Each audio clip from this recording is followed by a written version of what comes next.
망인이 미국 국적으로 한국의 부동산과 금융재산을 남기고 사망했을 경우 부동산은 법 적용을 받게 되고 금융재산은 법 적용을 받는다는 거죠.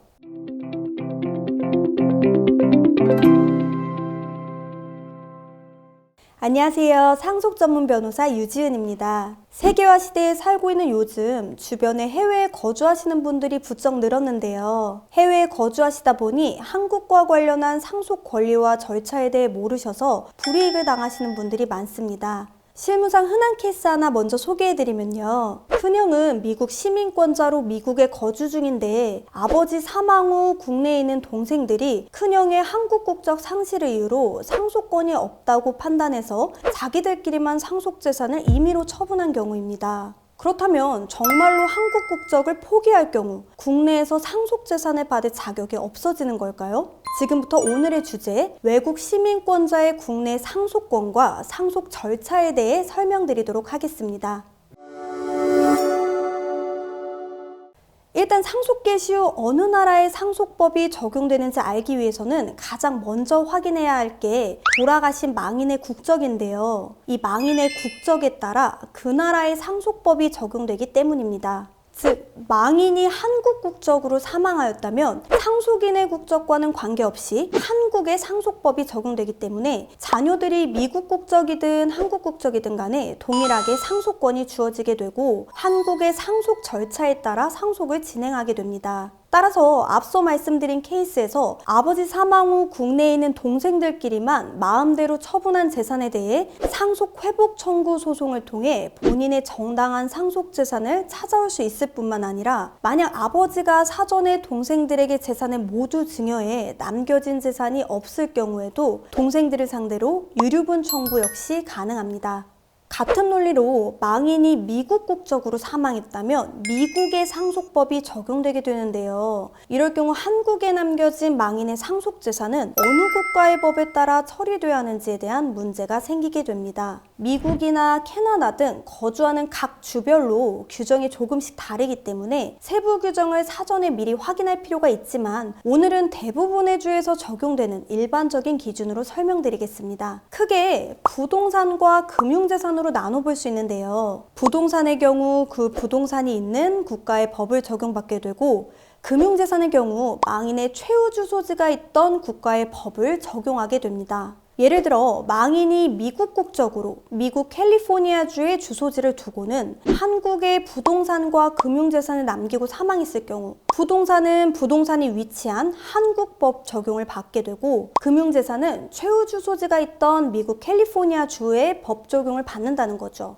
요약해드리자면 상속 진행 절차는 국제사법에 따라 상속인의 국적 여부와는 관계없이 망인의 국적에 따른 그 나라의 상속법이 적용되고 중거법이 외국법이라면 상속재산의 유형별로 달라질 수 있다. 이렇게 정리해 볼 수 있습니다. 상속권이 있음을 알았으니 다음으로 상속재산을 받아오는 과정이 필요한데요. 재산을 상속받는 절차는 상속재산의 유형에 따라 달라지게 되는데 여기서는 간단히 부동산과 금융재산에 대해 설명드리도록 하겠습니다. 일단 기본적으로 공동상속인이 있다면 상속재산 분할에 대한 협의까지 모두 마쳤거나 법원으로부터 먼저 판결을 받은 후에 다음 절차를 진행하게 되는데요. 부동산의 경우 명의 이전을 위해서는 상속등기를 먼저 진행해야 합니다. 상속등기의 경우 외국 시민권자는 대한민국 출입국청에 외국인 등록을 하였거나 거소신고를 한 경우를 제외하고는 국내에 주민등록번호가 없기 때문에 관청에 부동산 등기용 등록번호를 발급받아 자막에 설명드리는 공증받은 서류들과 함께 제출해서 상속등기를 신청하시면 됩니다. 그리고 금융재산의 경우에는 일단 망인이 사망하고 사망신고가 완료되면 망인 명의의 금융계좌는 동결되게 되는데요. 앞서 말씀드린 대로 금융재산은 망인의 최후 주소지에 따른 법을 적용받기 때문에 망인의 최후 주소지가 한국이었다면 판결문이나 상속재산 분할 협의서 이런 증빙 서류를 제출하여 지급을 요청할 수 있습니다. 단 만약 망인의 최후 주소지가 미국이었다면 이러한 증빙 서류들 외에도 최후 주소지로 등록된 미국주의 상속법에 따른 절차를 모두 완료한 후 발급받은 서류를 은행에 추가로 제출해야 합니다. 지금까지 설명드린 대로 한국의 상속 절차에 따라 상속을 받았다 하더라도 만일 본인이 외국 국적의 상속인이라면 주의하셔야 할 점들이 있는데요. 앞서 말씀드린 대로 망인이 사망 당시 한국 국적이었다면 상속이 완료되기까지는 한국법에 따라 상속 절차가 진행되지만 상속이 끝난 후엔 상속인이 미국 국적이라면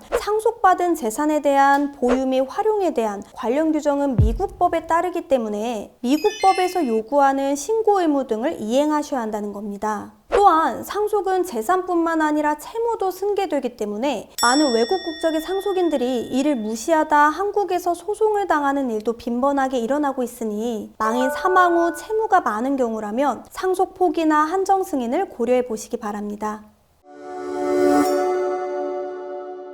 오늘 설명드린 상속 절차는 해외 거주자들이 직접 입국할 필요 없이 국내 대리인을 통해 진행이 가능한데요. 상속 절차 자체로 놓고 보면 크게 복잡하진 않지만 단순히 상속 진행만이 아니라 추후 상속 재산의 보관 및 처분 후 해외 반출까지 염두에 두고 계신다면 관련된 세금과 절차상 발생할 수 있는 여러 변수들이 있다는 점을 고려해서 상속 전문가의 도움을 받아 진행하시는 걸 추천드립니다. 오늘 영상 여기서 인사드리도록 하겠습니다. 도움이 되셨다면 구독과 좋아요 부탁드립니다. 감사합니다.